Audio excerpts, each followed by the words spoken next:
میں بار بار کہتا ہوں کہ آرمی چیف کا معاملے کو ہم سب نے متنازع بنایا ہے. اکثر باتیں دیر سے سمجھ میں آتی ہیں. آپ کو نیا تماشا کھڑا کریں گے تو وہ تماشا بھی دیکھتے ہیں. نہیں، رانا ثناء اللہ صاحب بھی استقبال کریں گے. قانون کے اندر رہیں گے تو ہم کریں گے، قانون سے باہر جائیں گے تو رانا صاحب کریں گے. عمران خان صاحب پچھلے 1 مہینے سے سفر شروع کیا ہے لاہور سے اسلام آباد، ابھی تک پہنچ نہیں پائے ہیں. تو آج ان کی کوشش ہے کہ میں اسلام آباد پہنچوں. بہرحال ہم ان کا استقبال بھی انشاءاللہ کریں گے اور ان کو ویلکم بھی کرتے ہیں. جب تک یہ نیب کا ادارہ ہے اور یہ جو نام نہاد احتساب کا نظام ہے تو اور اس جاوید اقبال کو جواب دینا پڑے گا انشاءاللہ ایک دن. اس نیب کے افسران کو جواب دینا پڑے گا جو ظلم نیب میں ہوئے ہیں. جہاں تک آرمی اس ملک میں فیصلے نہیں کرے گا، اس نیب کے ادارے کو ختم کر کے ملک کے نظام کو چلانے کی ضرورت ہے. آج تک یہ بھی پتہ نہیں کہ الزامات کیا ہیں، یہ الزام کیا ہے. تو بہرحال یہ سلسلہ ہے اور یہی وہ معاملات ہیں جو آج ملک کے نظام کو تباہ کر رہے ہیں. کیونکہ جب آپ اس قسم کے کیس بنائیں گے اور سرکاری افسران کو ملوث کریں گے تو پھر کوئی افسر بھی فیصلہ کرنے کو تیار نہیں ہوتا. اور آج یہی ملک کی حقیقت ہے کہ کابینہ جو مرضی کہے، جو مرضی فیصلے کرے، سرکاری افسر اس کو امپلیمنٹ کرنے پر تیار نہیں ہے. کیونکہ جب تک یہ نیب کا ادارہ ہے اور یہ جو نام نہاد احتساب کا نظام ہے تو کوئی شخص ملک میں فیصلے نہیں کرے گا. کیونکہ وہ کل اس نیب کی جو نام نہاد احتساب ہے اس سے محفوظ نہیں رہ سکتا. تو آج ضرورت اس بات کی ہے کہ اس ادارے کو ختم کریں اور ملک کے نظام کو چلائیں. میں نے بارہا کہا ہے کہ جو سابقہ چیئرمین نیب تھے جنہوں نے یہ سب مقدمے بنائے ہیں، اور مقدمے ایسے ہیں کہ ایک مقدمہ بھی ان کے دور کے اندر مکمل نہیں ہو سکا. کئی چلان مکمل نہیں ہیں، کئی فرض جرم عائد نہیں ہوئی. یہ مقدمات صرف اس لیے بنائے جاتے تھے کہ سیاستدانوں کو دبایا جائے، ان پر پریشر ڈالا جائے، ان کو توڑا جائے اور حکومت کو مضبوط کیا جائے. تو آج اس معاملے کو ختم کر کے اور اس نیب کے ادارے کو ختم کر کے ملک کے نظام کو چلانے کی ضرورت ہے. آپ نیب، میرا چیلنج ہے موجودہ نیب چیئرمین کو بھی کہ حقائق عوام کے سامنے رکھیں کہ جو سیاستدانوں کے خلاف جاوید اقبال صاحب نے مقدمے بنائے ان کی حقیقت کیا ہے. اور جاوید اقبال صاحب سے ضرور سوال کریں، اور میں نے بارہا پچھلے 2 سال سے کر رہا ہوں کہ آپ ذرا اپنے اثاثے بھی اس ملک کے عوام کے سامنے رکھیں کہ پتہ چلے کہ آپ کے اثاثے کیا ہیں اور آپ کیا کرتے رہے ہیں. کیونکہ جو آدمی دوسروں پر الزامات لگائے، دوسروں کو احتساب کرنے کی کوشش کرے، وہ سب سے پہلے خود احتساب کے عمل میں شامل ہو. اب ملک کی سیاست آپ دیکھ لیں کہ عمران خان صاحب پچھلے 1 مہینے سے سفر شروع کیا ہے لاہور سے اسلام آباد، ابھی تک پہنچ نہیں پائے ہیں.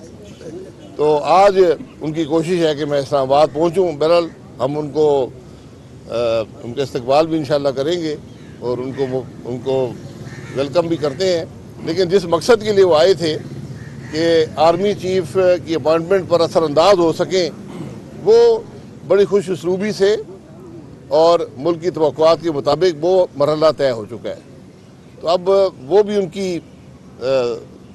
کے پاس معاملہ نہیں ہے. تو بہرحال آپ کو نیا تماشا کھڑا کریں گے تو وہ تماشا بھی دیکھتے ہیں. جی، آپ نیب کو ختم کرنے کا مطالبہ کس سے کر رہے ہیں؟ ڈیمانڈ کس سے؟ پارلیمنٹ آپ کے پاس ہے، حکومت آپ کی ہے، 13-14 جماعتیں آپ کے ساتھ ہیں. جی، میں مطالبہ اس ملک کے سیاستدانوں سے کر رہا ہوں. یہ کام ایک جماعت نہیں کر سکتی. سب سے پہلے آپ الزام لگائیں گے کہ اپنی جان بچانا چاہتے ہیں، اور میں نے بارہا کہا ہے کہ مسلم لیگ نون پر جو کیس ہیں وہ رہنے دیں، لیکن اس ادارے کو ختم کریں کیونکہ اس ادارے نے ملک کے نظام کو مفلوج کر دیا ہے. اچھا، آپ نے کہا کہ عمران خان کا استقبال کریں، وہ رانا ثناء اللہ کے انداز میں استقبال کریں گے یا کوئی اور اسٹائل اپنایا جائے گا دوسرا؟ نہیں، رانا ثناء اللہ صاحب بھی استقبال کریں گے. قانون کے اندر رہیں گے تو ہم کریں گے، قانون سے باہر جائیں گے تو رانا صاحب کریں گے.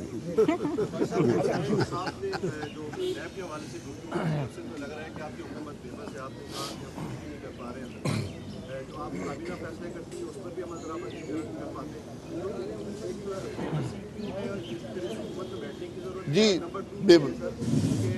آرمی چیف کا معاملہ تھا، جو سیاسی گیمہ گیری اور بے چینی تھی، کیا क्या आप वो खत्म हो जाएगी और आप जो बाकी आपका जो टेन्योर है हुकूमत का वो आप आसानी से तय कर सकेंगे? देखिए, एहतसाब का जो निज़ाम है उसमें बेबसी नहीं है, ये हक़ाइक़ को समझने की ज़रूरत है और इसको तमाम सियासी जमातें एक कंसेंसस से हल कर सकती हैं, कोई एक जमात नहीं कर सकती।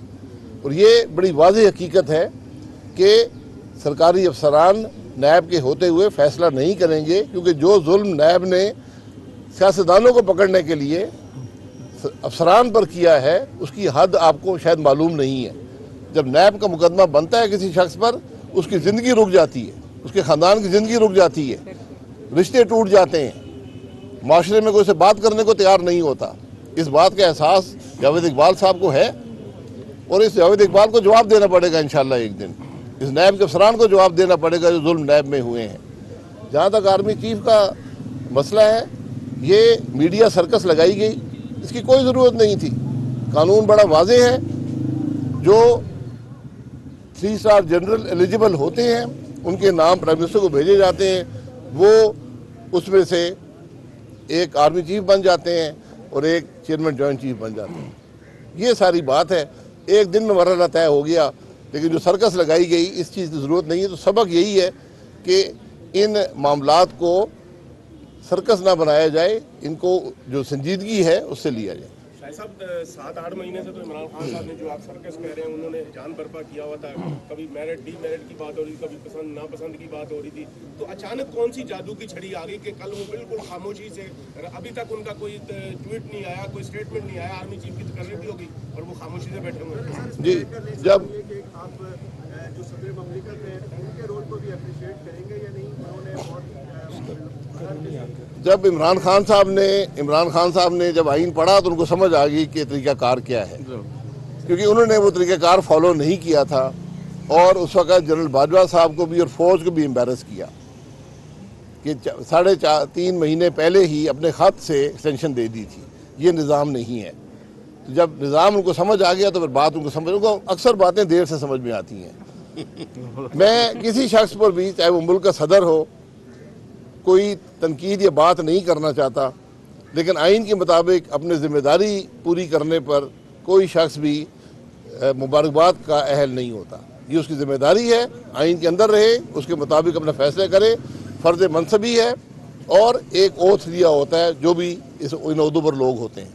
शाह साहब, IMF को आपकी गवर्नमेंट मुतमिन करने में कामयाब नहीं हो रही, टू मोर का मुतालबा फिर आ गया। दूसरी बात ये बताइएगा, रशिया के साथ जो आप लोग डील कर रहे हैं सस्ते गैस और तेल की, वो कब तक हो जाएगी और अमेरिका की तरफ से कोई प्रेशर तो नहीं इस सिलसिले में? देखिए, अमेरिका से कोई प्रेशर नहीं है रूस से बात करने में, लेकिन जो उन ट्रांजैक्शन के हक़ाइक़ हैं उसके मुताबिक ही वो मामला हो सकता है।